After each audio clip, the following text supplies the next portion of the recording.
Филипче најави жешка политичка есен. СДСМ во септември ќе поднесе интерпелации за Гаши и Стоилковиќ и со сите сили ќе го блокира Скопје 2028. Според лидерот на опозицијата, собранието е претворено во гласачка машинерија, а собранискиот спикер Африм Гаши го крши деловникот.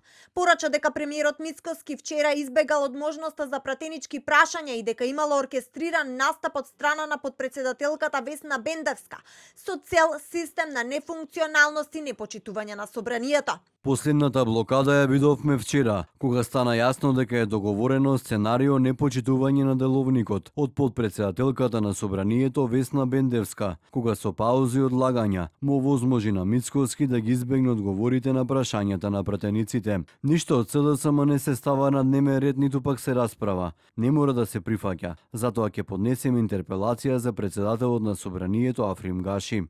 Филипче најави дека СДСМ ќе ги искористи сите демократски механизми за да го блокира и предлог законот за проектот Скопје Европска престолнина на културата 2028. Порача дека е скандалозен обидот на владата да ги заобиколи законите. Ова е скандалозен закон, со кој памет поднесуваат ваков закон. Како може да се заобиколи законот за јавни набавки? Ки го блокираме законот во септември. Таков закон не смее да помине. А премиерот Мицкоски денеска порача дека постои жесток обид за дезинформација на јавноста. Според него законот за Скопје 2028 не е поразличен од тоа што било во Хелсинки, но за да нема сомнежи ќе оди на јавна дебата.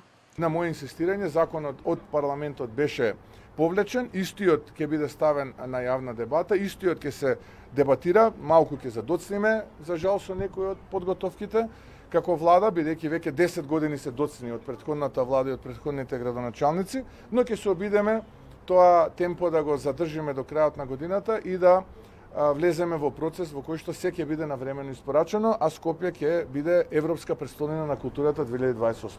Лидерот на опозицијата Филипче порача и дека СДСМ го поддржува барањето на ДУИ за анкетна комисија за инцидентот со министерот Стоилковиќ на седницата за владината реконструкција.